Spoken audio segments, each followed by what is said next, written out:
To know that you do not know can be very uncomfortable. Out of the depths of silence, the story of John the Baptist speaks to us of doubt and of unknowing. Born of aging parents from a priestly clan, as counterpoint to Jesus' birth from a teenage mother and a plain labourer, John is conceived in doubt through his parents, then that experience of great joy, that encounter with the Christ while yet in the womb. John experiences affirmation of this great joy at the baptism of Jesus. Yet it is that earlier doubt that will follow him into his ministry and precede his death, as he sends his disciples to ask Jesus, "Are you the one, or are we to expect another?" Unknowing. Doubt has a value. Religious zealotry in our modern age is in the ascendancy. It drives vulnerable people to believe they have all the truth, all the wisdom, all the divine favour. And in some cases it even moves them to murder people who they have concluded are the enemies of God. In The Value of Doubt, veteran journalist Bill Timaeus draws deeply on his own Protestant experience of doubt and faith, and in a series of reflection contends that the road to a rich, dynamic, healthy faith inevitably must run through the valley of the shadow of doubt.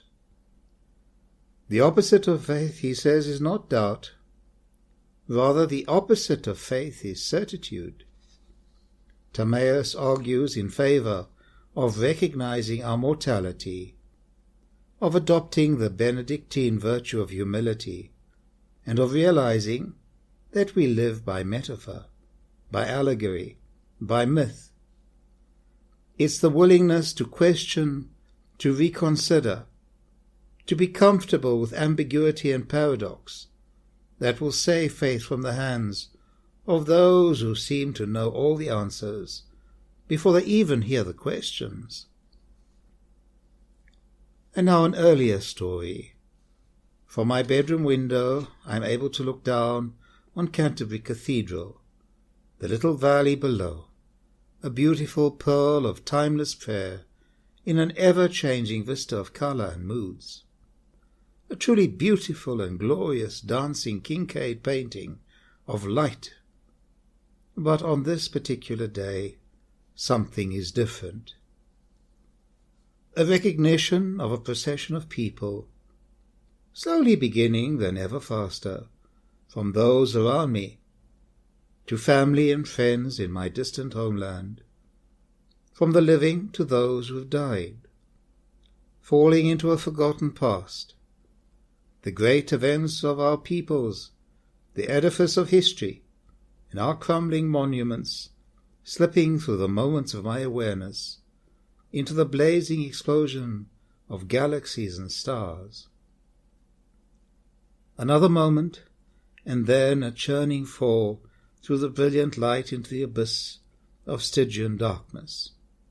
No up, no down, no this way or that. The emptiness of nowhere and the desolation of unknowing. This most special birthday gift lasted 5 weeks of darkness, being in Gethsemane, the crucifixion, facing evil, losing in stages everything that I held dear in life, losing every vestige of God in all nature and in all creation. Perhaps this can be likened to a vision of hell. My relationship with God, and lastly, my ability to understand Scripture. I had no real appreciation of this wonderful gift before. This was followed by a giddy, nauseous falling sensation into darkness, a letting go of letting go. nothing at all to hold on to. This is the touch of cold, grey, joyless loss of all hope. This is the experience that I still taste now, more real than any experience of the senses. Everything that had been important to me becoming meaningless.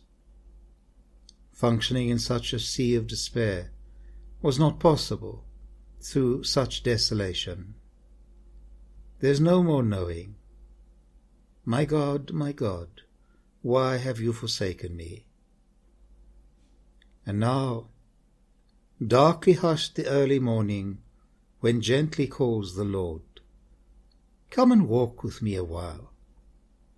The gentlest touch, a lover, a friend who speaks my name, knowing. The path we are to walk is steep and slippery, but do not be afraid. Trust me. I am your guide.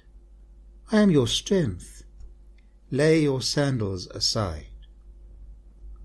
Word and touch, a heart that breaks for burning love, the whisper of the moment, two hearts that beat as one, two souls touching, knowing. But all too quickly turns the dappled light of night, the darkness of the day. Oh, how the heart does ache to remember each and every word. Yet still remains the gift, the promise and the call. Seated in that firelight in easy union, the reflection of my life in the eyes of the other, knowing. But can anyone claim the gift of the mountain as their own? An invitation. Come aside and rest a while, for when you return there is work for you to do by the strength of my love. Remember always, my love for you will uphold you, will guide you, will comfort you. I am your only one sure foothold. Knowing now, all else is but a barest shadow, an illusion. May the Lord grant you his peace.